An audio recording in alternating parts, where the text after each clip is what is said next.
আসসালামু আলাইকুম রহমতুল্লাহি ওয়া বারাকাতুহু। প্রিয় দর্শক সবাই কেমন আছেন? আশা করি ভালো আছেন। তো বন্ধুরা, আজকে আমি হোমমেড প্রেমিক্স তৈরি করব। তো সেটা হচ্ছে কুলফি আইসক্রিমগুলো যে হয় তার জন্য ব্রেড দিয়ে খুব সুন্দর করে আর কিছু বাদাম কাজু নিয়েছি আর নিচে চিনি, এই সব দিয়ে একটা আমি প্রেমিক্স তৈরি করে রেখে দিব। আর যখন খাওয়ার ইচ্ছে হবে তখন করে খুব সহজভাবে খেতে পারেন। আজকের আমার এই হোমমেড ঘরে তৈরি করার প্রেমিক্সের ভিডিওটা ভালো লেগে থাকলে চ্যানেলটাকে অবশ্যই সাবস্ক্রাইব করে পাশে থাকা বেল আইকনটা প্রেস করে ভিডিওটাকে বেশি বেশি শেয়ার করবেন। ভালো লাগলে একটা করে অবশ্যই লাইক দিবেন। তো বন্ধুরা, এখানে দেখুন এইভাবে আমি বেশ কিছুগুলো ব্রেড রেখে দিয়েছিলাম কেটে। তো এই যে সাইডের অংশগুলো দেখতেই পাচ্ছেন, এইগুলোই। তো চলুন এইগুলো আমি প্রথমে কিছুটা পরিমাণে নিয়ে মিক্সিং জারের মধ্যে গুঁড়ো করে নিচ্ছি। বন্ধুরা, এরকম আমি একটা বড় সাইজের মিক্সিং জার নিয়েছি, এখানে আমি কিছুটা দিয়ে দিচ্ছি, দেওয়ার পর গুঁড়ো করে নিয়ে আসছি। বন্ধুরা দেখুন, এইভাবে আমি কিছুটা গুঁড়ো করে নিয়ে চলে এলাম। দেখুন, তো এইগুলোকে আমি একটা প্লেটের মধ্যে ঢেলে নিচ্ছি। এখানে আমি একটা প্লেটে ঢেলে নিলাম। ঢেলে নেওয়ার পর সবগুলোই আমি একই মতো করে গুঁড়ো করে নিচ্ছি। বন্ধুরা দেখুন, এখানে সবগুলো ব্রেড কি সুন্দরভাবে একদম গুঁড়ো করা হয়ে গেছে। এভাবে আমি গুঁড়ো করে নিয়েছি। তো এইগুলোকে নিয়ে আমি এবারে চলে যাচ্ছি চুলায়। তো আরও কিছু অংশ এইভাবে রয়ে গেছে, কেননা ওই মিক্সচার বাটিটা খারাপ, মানে একটু ডিস্টার্ব করছে, তার জন্য এটাতে করে আমি বারবার করে নিলাম। তো এইগুলো একটু আমি গ্যাসের চুলায় কড়াইয়ে দিয়ে হালকা আঁচে একদম 2 থেকে 3 মিনিট নাড়াচাড়া করে এটাকে ফ্রাই করে নেব। এই তো একটা কড়াইয়ের মধ্যে ঢেলে আর চুলার জালটাকে জ্বালিয়ে দিলাম। তো এইভাবে আমি অনবরত চুলার জালটাকে মিডিয়ামে রেখে, মিডিয়াম থেকে আরও কম রাখবো, রাখার পর 2 থেকে 3 মিনিট অনবরত নেড়ে চেড়ে এটাকে ভাজা ভাজা করে নিচ্ছি। তো 2 থেকে 3 মিনিটটা ভাজা ভাজা করে নিই, তারপরে আবারও দেখাচ্ছি। বন্ধুরা, এখানে 2 মিনিট হয়ে গেছে ভাজা ভাজা করা। এটাকে আমি একটা প্লেটের মধ্যে ঢেলে ঠান্ডা করে নিচ্ছি। থালাতে নিয়ে এইভাবে একটু ছড়িয়ে দিলাম যাতে খুব তাড়াতাড়ি ঠান্ডা হয়ে যায়। নিয়ে নিলাম সেই কড়াইটায় আর জালটাকে জ্বালিয়ে দিয়েছি। আর এই যে আমি ভর্তি করে 1 বাটি চিনি নিয়েছি, এই চিনিটাকে আমি কড়াইয়ের মধ্যে ঢেলে দিলাম। সম্পূর্ণ চিনিটা দিয়ে দিলাম।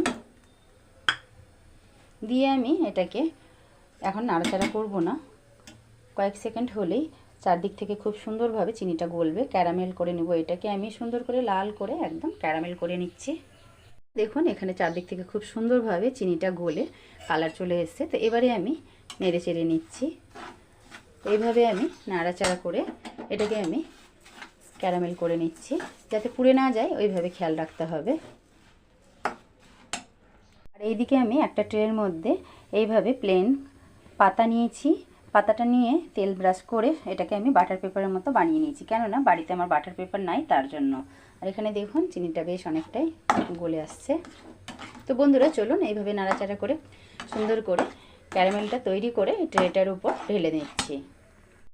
তো বন্ধুরা দেখুন, খুব সুন্দরভাবে ক্যারামেলের কালারটা হয়ে গেছে, পুরো একদম চিনিটা গলে গেছে। তো এবারে আমি চুলার জালটাকে বন্ধ করে দিচ্ছি। বন্ধ করে এটাকে আমি একটা ট্রের মধ্যে ঢেলে নিচ্ছি। তো বন্ধুরা, এই ট্রেটার মধ্যে আমি ঢেলে নিলাম, কেননা এখানে ট্রেটা প্রচণ্ড গরম আছে। তো এটা ঠান্ডা হয়ে বাস নিজে নিজেই সেট হয়ে যাবে খুব সুন্দরভাবে। এটা যতক্ষণ ঠান্ডা হচ্ছে ততক্ষণে আমি এবারে এই কাজু আর বাদামটাকে গুঁড়ো করে নিচ্ছি। এখানে আমি আগে কাজুগুলোকে গুঁড়ো করে নিচ্ছি। তো বন্ধুরা, এখানে কাজুগুলো খুব সুন্দরভাবে গুঁড়ো করে নিয়ে চলে এলাম। এটাকে আমি একটা বাটির মধ্যে ঢেলে নিচ্ছি। এবারে আমি বাদামটাকেও একই মতো করে গুঁড়ো করে নিয়ে চলে আসছি। তো বন্ধুরা, বাদামটাকেও এখানে আমি এইভাবে গুঁড়ো করে নিলাম। তো দেখুন, এটা খুব সুন্দরভাবে গুঁড়ো হয়েছে পুরোটা ঢেলে। আর আরেকবার হবে, সেটাকেও গুঁড়ো করে একবারে তারপরে দেখাচ্ছি। তো বন্ধুরা, যতগুলো ছিল সবগুলো এখানে আমার গুঁড়ো করা হয়ে গেছে। তো এখানে আমি এবারে বড় বাটির মধ্যে নিয়ে নিচ্ছি। কাজুর গুঁড়োটা ঢেলে দিলাম, এবারে আমি বাদামের গুঁড়োটাকেও ঢেলে দিচ্ছি। বন্ধুরা, এখানে আমি কাজু আর বাদামের গুঁড়োটাকে একসাথে এইভাবে সুন্দর করে হাত দিয়ে মিশিয়ে নিচ্ছি। আর ব্রেডের যে আমি গুঁড়ো করে রেখেছি সেটাকে আমি চেলে এর উপরে দিয়ে দিচ্ছি এখানে। আর যেগুলো গোটা গোটা থাকবে সেটাকেও আমি ভালো করে আবারও গুঁড়ো করে নিচ্ছি। তো এখানে তো স্ট্রেনার দিয়ে খুব সহজভাবে পড়বে না, তার জন্য এখানে একটা এরকম ফুটো বাটি নিয়েছি। ফুটো বাটিতে এইভাবে ব্রেডের গুঁড়োটা দিয়ে এটাকে আমি এইভাবে চেলে নিব। তাহলে দেখুন খুব সুন্দরভাবে চালা হবে, আর যেগুলো মোটা অংশ থাকবে সেইটা ওপরে থেকে যাবে। তো সেইগুলোকে আমি আবারও গুঁড়ো করে এর সাথে মিশিয়ে নেব। তো চলুন সম্পূর্ণ কাজটা করে তারপরে দেখাচ্ছি। বন্ধুরা এখানে সবগুলো চেলে আমি বাটির মধ্যে দিয়ে দিয়েছি, আর মোটা অংশগুলো যে ছিল সেটাকেও আমি গুঁড়ো করে নিয়ে চলে এলাম। এটাকেও আমি এইভাবে মিক্স করে দিচ্ছি। দেখুন কতগুলো হয়েছে। এবারে আমি কাজু বাদাম আর এই ব্রেডের গুঁড়োগুলোকে একসাথে সুন্দর করে এইভাবে মিক্স করে নিচ্ছি হাত দিয়ে। আর এদিকে চিনিটাও খুব সুন্দরভাবে একদম এই যে শক্ত হয়ে গেছে, দেখুন শক্ত হয়ে কাচের মতো হয়ে গেছে। তো এটাকে আমি এবারে তুলে নিচ্ছি। দেখুন কতটা ভালো লাগছে বন্ধুরা দেখতে এটাও। তো এটাকে আমি এবারে হাত দিয়ে এইভাবে গুঁড়ো করে নিচ্ছি। একটু ভেঙে নিব যাতে খুব সহজভাবে এটা ভেঙে যাবে। এই যে দেখুন এইভাবে আমি টুকরো টুকরো করে নিই, তারপরে দেখাচ্ছি। বন্ধুরা এই যে দেখুন একদম পুরো কাচের মতো দেখতে লাগছে। আর এইভাবে আমি ছোটো ছোটো করে টুকরো করে নিয়েছি।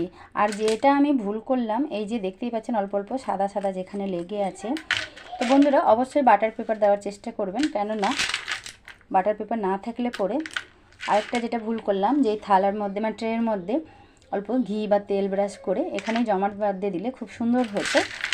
তো দেখুন একটু সাদা সাদা মতো কাগজের এগুলো লেগে আছে, তো অনেকটাই চেষ্টা করলাম ছুটানোর। তো চলুন আমার মতো কেউ ভুল করবেন না। তো দেখুন এটাকে নিয়ে আমি এবারে অল্প অল্প করে এইভাবে মিক্সিং জারের মধ্যে নিয়ে এটাকেও গুঁড়ো করে নিয়ে আসছি। তো বন্ধুরা দেখুন পুরো একদম ক্যারামেলটাকে আমি একদম পাউডার করে এইভাবে গুঁড়ো করে নিয়ে এসেছি। তো এই প্রিমিক্সের মধ্যে এটাকেও ঢেলে দিচ্ছি। তো আরও যে আছে কিছুগুলো ওটাকেও একই মতো করে গুঁড়ো করে এর মধ্যে মিশিয়ে নিচ্ছি। বন্ধুরা সবগুলো গুঁড়ো করা হয়ে গেছে, নিয়ে চলে এলাম।